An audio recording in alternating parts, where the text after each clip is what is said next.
Number 1. I was messaged by a girl on Plentyoffish. Let's call her Ashley. It was one of those conversations that immediately took off, and we were talking for at least 4 hours straight. We decided to go get dinner. She was even better in person. Beautiful, witty, laughed at all my stupid jokes and the whole bit. We exchanged goodbyes, and that was the end of our evening. We were texting until about midnight when she says, "You're going to hate me. We should just be friends." So I'm like, okay, whatever. She calls me the next day and apologizes, so I give her a second chance. At the end of this date, we start making out like we were in middle school, and she stops us before we get too far and says she's not ready for that yet. Okay, cool. I can respect that. So I get home, and she texts me saying that I was just going to use her had we had sex and calling me a pig. Okay. So the next day, I get a text from Ashley's phone asking if I knew where she was, and I was the last person to talk to her. Her friend went to her house, where Ashley had apparently left her phone in her car, and the front door was wide open. So I told this mystery person to call the cops. When she refused, I said that I would, and lo and behold, Ashley shows up. I had just gone for a walk. Didn't know you cared about me so much, lol.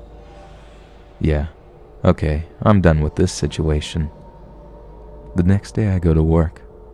I usually leave my phone in my truck until lunch. So when I went out for lunch at noon, I had 115 new texts and 48 missed calls. Yep, that's it. I'm done. So I block her number and that's it. Wrong again. She knew where I worked and a rough estimate of the time I got off work, which was almost an hour and a half from where she lived. She tried following me home. I could see her car, and I took a roundabout way of getting home and even ran a few red lights, but managed to lose her. It's been almost a year, and I haven't heard from her since.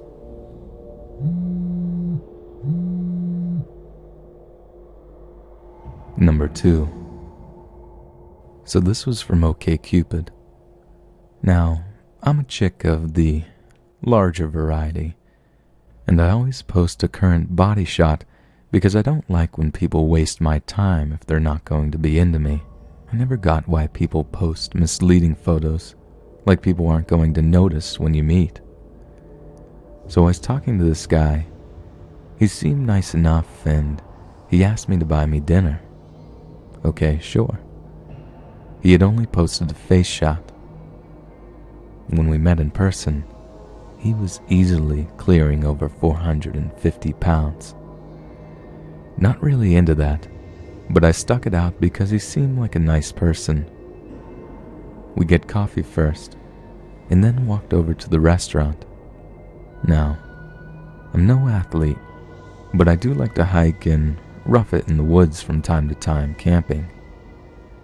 I may not be winning any marathons, but I can walk for miles. This poor dude was wheezing within 20 feet of walking. Clearly it was an effort for him. I felt bad for the guy, and I try to be open-minded, but I can't date someone that unhealthy. We get to the restaurant, which was really good, and he tells me about himself and his life. He told me about his roommate, who was dating a crackhead. They would fuck all over the place with the doors open, do all kinds of hard drugs, and were just slovenly dicks. He also told me he was a dom, in the BDSM sort of variety, and started to imply we could go make out later and he would top me. I said I had to leave after dinner and scooted as soon as it was polite to do so. 6 to 7 months later, I try my luck again, this time with a photographer. We got along okay, conversation went well, and in the course of the date he asked me about bad dates I'd been on. I brought up the larger guy from before and mentioned the wheezing and the pushing to top me. He asked if the guy's name was so-and-so. Turns out, I was on a date with the guy's roommate. I don't use dating sites anymore.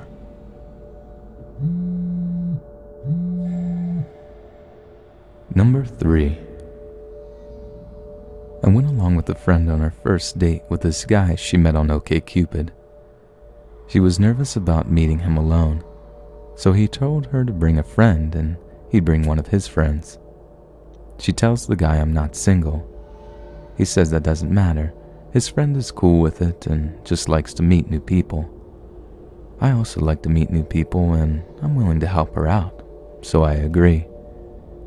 Fast forward to the bar. Guy shows up and he's gotta be as old as my dad, which, whatever, she likes older guys. He still seemed kind of too old for her, but it's none of my business. He also came alone. Perhaps he figured he'd score 2 women at once this way. He sits down and everything immediately goes to hell. Guy keeps telling us about how gorgeous I am while trying to touch my friend, trying to get her to hug him, putting his hand on her knee, telling her to smile, stuff like that. Just being really obnoxious. She finally tells him he needs to stop touching her. He tells her to relax and keeps winking at us. Tells me I need to control her, telling us we're so gorgeous and so beautiful over and over again, as though he'd hit the magic number of compliments and we just rip our clothes off right then and there. Friend and I are giving each other the serious eyebrows. So I try to engage him. Tell me about yourself. What's your job? I make a lot of money. Wink. What do you like to do in your free time, etc.? He just keeps giving us stupid, vague answers like he's being coy, and just keeps repeating how pretty we are. Seeing that we're not going for it, he starts telling us, somewhat irritably, that we're just on scholarship. I ask him what that means, and he just winks again. This fucking guy. So I say, let me tell you what I think that means. I think that you're upset that we're not excited that a man of your age and means is spending time trying to woo us, and that we're only behaving this way because we're young and attractive. Is that what you're trying to say? He says no. I start to ask him again what on scholarship means, and he interrupts me, holds up his finger, and says, "You're gorgeous, but you really need to stop talking." Date over. Friend and I are agape. He fucking winks again, like he didn't just tell me to shut my mouth. Friend says, "Okay, we're done here. Good night." We stand up and go to another table in the same bar. He doesn't follow, though he does come by later to apologize. Apology not accepted. Saw him around the bar later trying to foist his charms on other young women hanging about and having just about as much luck. What a douche.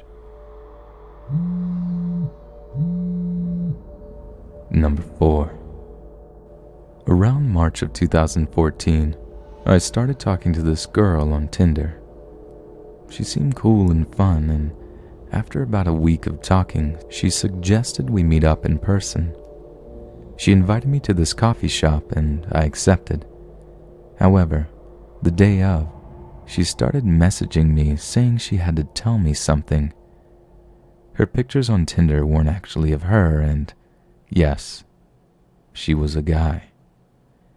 He claimed he really liked talking to me though, and begged me to still meet up with him.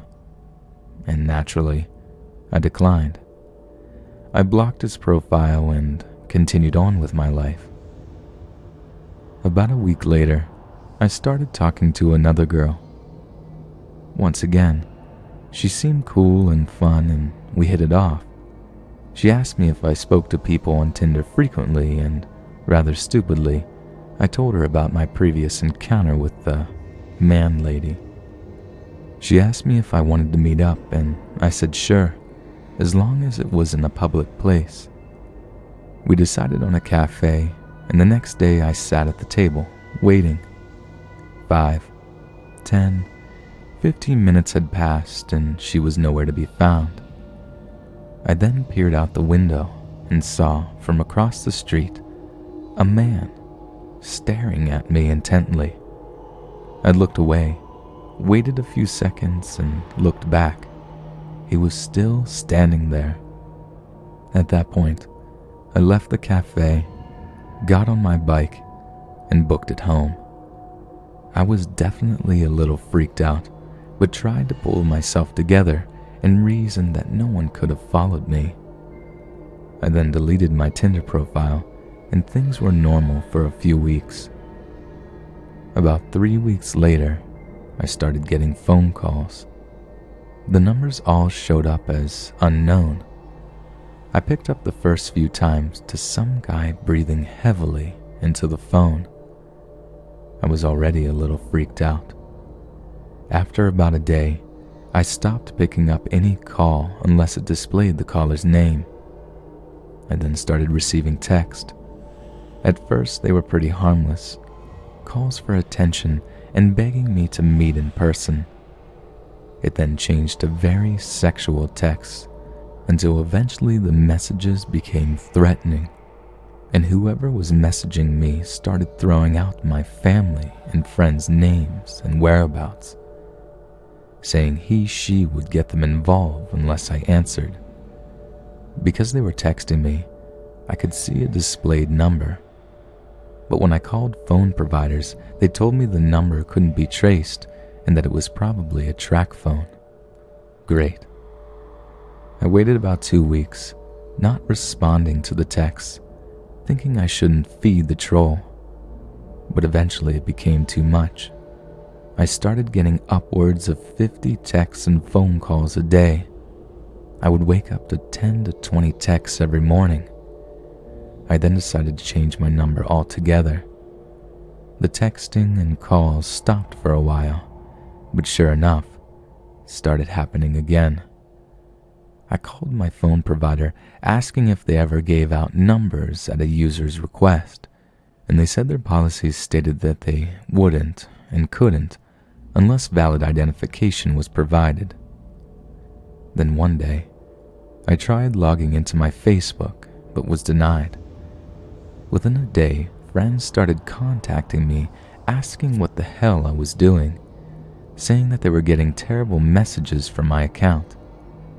In particular, one of my girlfriends was receiving messages about her mom who died years ago.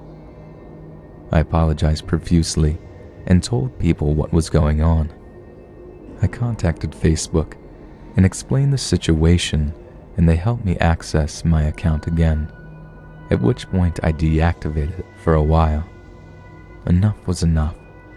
I decided to contact the FBI, explaining what had been going on for over a month now. They documented everything, but told me since I, or any of my relatives and friends were in no immediate danger, they probably wouldn't be able to do anything. At that point, I felt stuck. I thought about hiring a private investigator or a hacker. I decided against it, however, and just hope it would fade out if I never answered. I left my Facebook deactivated and ignored any texts or phone calls.